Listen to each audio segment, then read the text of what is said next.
मेरे साथ मुन्नी भारती हैं जो जेएनयू में पीएचडी के स्कॉलर हैं। मुन्नी दलित समाज से आती हैं, हाशिए के समाज से आती हैं, लेकिन जब आप इनकी सफलता के बारे में जानेंगे तो आप दंग ही नहीं रह जाएंगे बल्कि इनकी मेहनत की कायल हो जाएंगे। एक ऐसे परिवार से जहाँ लोग मजदूरी करते थे, इनके पिताजी 4th ग्रेड में कर्मचारी थे, लेकिन इन्होंने जेएनयू तक का सफ़र किया है और जेएनयू से इन्होंने लंदन तक का सफ़र किया है और अब ये पेरिस जाने वाली है। तो हम बात करेंगे कि इतना लंबा सफ़र इतनी कठिनाई के बाद भी मुन्नी ने कैसे तय किया है। मुन्नी, पहले तो पेरिस में जो आपका सिलेक्शन हुआ है कॉन्फ्रेंस के लिए, उसके लिए बधाई। धन्यवाद सर। आप पीएचडी कर रही हैं जेएनयू में, तो कैसे यहाँ तक का सफ़र तय किए? सर मैं बीए अपने गांव से की और बाबा साहब की जयंती मनाई जाती है मेरे यहाँ, तो एक प्रोग्राम ऑर्गेनाइज हुआ था। तो उसमें मेरा भाई बहुत प्रचार प्रसार किया था और इलाहाबाद के गुरु प्रसाद मदन आए थे। तो उन्होंने पूछा मेरे भाई से कि आपकी फैमिली में कौन कौन लोग हैं। तो मेरा भाई बताया, मेरे बारे में भी बताया, मेरी दीदी हैं वो पढ़ती हैं। तो फिर उन्होंने मुझे जेएनयू के बारे में बताया।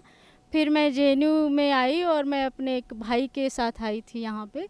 तो हम पहले मुनीरका में रहते थे, फिर हम दोनों भाई बहन यहाँ का एंट्रेंस दिए और मेरा जेएनयू में हो गया फाइनली, और मेरा जनरल में सिलेक्शन हुआ था यहाँ पर। तो आप जो है कि अब आप लंदन से घूम आई हैं, जी। तो कैसे लंदन गई और वहाँ आपने क्या क्या देखा? लंदन में जाने का एक मेरा मकसद तो नहीं, ऐसा कुछ नहीं था। वहाँ का जो क्राइटेरिया था कि बाबा साहब पर एक पेपर पब्लिश होना चाहिए और मेरा सामाजिक न्याय संदेश में पेपर पब्लिश था, भारतीय स्त्रियों के उन नायक डॉक्टर बी.आर. अम्बेडकर। तो इस बेस पे मेरा सिलेक्शन हुआ। फिर मैं लंदन गई और लंदन जाके लंदन स्कूल ऑफ इकोनॉमिक्स, बाबा साहब का जहाँ घर है 10 हेनरी रोड, वहाँ गई। फिर बाबा साहब जहाँ से वारेट ला किए वो देखी, ग्रीन जी गई, लंदन ब्रिज गई, और साउथ हॉल में मैंने सुना था कि बहुत इंडियंस लोग हैं, तो मैं वहाँ भी गई मिलने और अभिदसिया समाज के लोगों से मिली। वो लोग बहुत प्रभावित हुए और हमारे लिए एक मतलब डिनर भी ऑफ़र किए थे। और फिर मैं वहाँ पे हाई कमीशन ऑफ इंडिया से मिली, जो यहाँ अंबेडकर फाउंडेशन के चेयरमैन थे पहले, विनय पॉल, उनके भाई वहाँ पे वीरेंद्र पॉल। तो वीरेंद्र पॉल सर इतना भावुक हो गए हमें देख के, उन्होंने तुरंत हमारा फ़ोटो खींचा और विनय पॉल सर को भेजा कि ये बच्चे इंडिया से आए हुए हैं। तो वो सर बताए कि हाँ, क्योंकि मैं बहुत पहले ही 45 वॉल्यूम बाबा साहब का खरीदी थी और यहाँ जेएनयू में अपने लोगों के बीच उसको प्रोवाइड किया था। तो वो खुद ही लाए थे छोड़ने वो पूरा वॉल्यूम अपने गाड़ी से कोयना तो हॉस्टल। कितने बच्चों में आपका जो उसमें जाने सिलेक्शन हुआ था, पूरा ऑल इंडिया बेसिस पे उसका सिलेक्शन हुआ था, कितने बच्चों में आपका सिलेक्शन हुआ था? सर वहाँ पे 100 बच्चे चुने गए थे पूरा ऑल ओवर इंडिया से, जिसमें 50 यूएस के लिए और 50 यूके के लिए। तो मेरा यूके में सिलेक्शन हुआ था। तो आपकी एक बड़ी सफलता और मिली आपको कि आप पेरिस जाने वाली, ये सब क्या है, पूरा क्या है मामला बताइए कि क्यों पेरिस जा रही हैं और कैसे आपका सिलेक्शन हुआ है, इसको बताइए।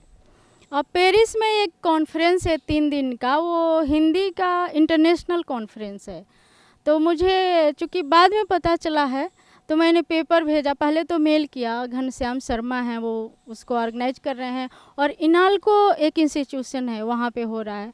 तो मैंने पेपर भेजा, फाइनली मेरा पेपर सिलेक्ट हुआ, उन्होंने मुझे बधाई दिया सिलेक्शन के लिए और इनविटेशन कार्ड भी दिया है।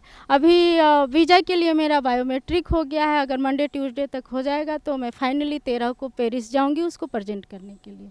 तो ये जो सफ़र रहा आपका, आप कहाँ यूपी से आती हैं और अपने परिवार के बारे में कुछ बताइए और किस तरह से शुरुआती शिक्षा हुई आपकी? यूपी में मैं कुशीनगर ज़िले से आती हूँ और बहुत बैकवर्ड गांव है मेरा। 3 साल पहले मेरे घर में लाइट आया है। तो मैंने जब पढ़ाई किया था बचपन में, तो मेरा ये एम था कि चाहे जो भी हो जाए मैं पढ़ूंगी। इसके लिए मुझे मिट्टी के तेल भी नहीं मिलते थे। तो एक चेयरमैन ने अपने ही चेयरमैन थे, उन्होंने सुना मैं अपने दादी से लड़ाई कर रही थी कि मुझे खाने के लिए मत दो, लेकिन मिट्टी का तेल चाहिए और मैं पढ़ाई करूंगी। तो वो सुने और हर महीने में मुझे 2 लीटर मिट्टी का तेल भेजते थे और मैं पढ़ती थी। इसमें एक हमारे टीचर भरत राव भ्रमर, उनका बहुत सहयोग था। अपने परिवार के बारे में कुछ बताइए, किस तरह के आर्थिक हालात से आप लोगों ने जूझा और किस तरह से आप जेएनयू में आई, और अब जो आपको स्कॉलरशिप मिलता है उस तरह से किस तरह से आप अपने अपने भाई बहनों की भी मदद करते हैं? मेरे परिवार की आर्थिक स्थिति बहुत अच्छी नहीं थी, हमारे पास खेत भी नहीं है।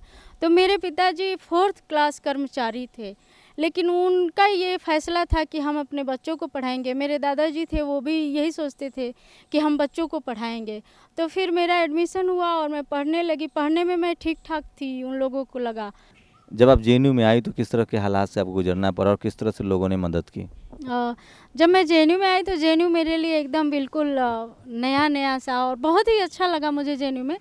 और मैं जहाँ तक मदद करने की बात है तो मैं अपने गाइड का नाम लेना चाहूँगी, प्रोफ़ेसर रामचंद्र जी। उन्होंने मुझे दलित साहित्य के बारे में या देश दुनिया के बारे में या मेरे अपने अधिकार क्या हैं, इस बारे में बहुत हेल्प किया मेरा। एक कॉन्सेप्ट मेरा डेवलप करने में उनका बहुत बड़ा हाथ है। और मैं बता दूँ कि वो ऐसे गाइड हैं मेरे, जो बहुत बार ऐसा हुआ है कि मुझे विशिष्ट अतिथि, मुख्य अतिथि बनाए हैं और मैं मंच पे बैठी हूँ और सर नीचे बैठ के मेरा वक्तव्य भी फाइनली सुनते थे पूरा, बहुत बूस्टअप करते थे। तो मैं बहुत मतलब सर की बहुत आभारी हूँ, प्रोफ़ेसर रामचंद्र जी की। और भी यहाँ पे जो सर हैं, doctor Vivek Kumar ji, वाई.एस. सोलोने sir, DK. लोबियाल sir, इन लोगों से मुझे बहुत प्रेरणा मिली। तो बहुत ही ये लोग सपोर्ट किए मेरा यहाँ पे जेएनयू में। तो आप सोचिए, ये मुन्नी भारती हैं जिन्होंने गांव से सफ़र शुरू किया, मज़दूर फैमिली से आती हैं, पिताजी 4th ग्रेड कर्मचारी है, उसके बाद जेएनयू से लंदन, लंदन से पेरिस जाने वाली है। तो आप उसको इस तरह से मत देखिए, इस तरह से देखिए कि एक उस समाज जो हाशिए पर था, जिसको पढ़ने लिखने नहीं दिया गया, जिस पर आज भी जातिवाद की वजह से जातीय दंश झेलना पड़ता है, उस समाज की लड़की, महिला, इस पर भी आप जोर दीजिए, ध्यान दीजिए कि उस समाज की महिला जेएनयू पहुंची हैं और वहां से वो अपनी मेरिट के दम पर लंदन जाती हैं और पेरिस के लिए सिलेक्शन हुआ है। तो बदलते हुए समाज की तस्वीर है और यही बदलाव एक भारत को मजबूत बनाएगा, एक मजबूत भारत बनेगा इसी बदलाव से। और हमारी कोशिश होनी चाहिए कि ऐसे बदलावों को हम समर्थन करें। कैमरामैन विशाल के साथ शंभू कुमार सिंह, नेशनल दस्तक, दिल्ली।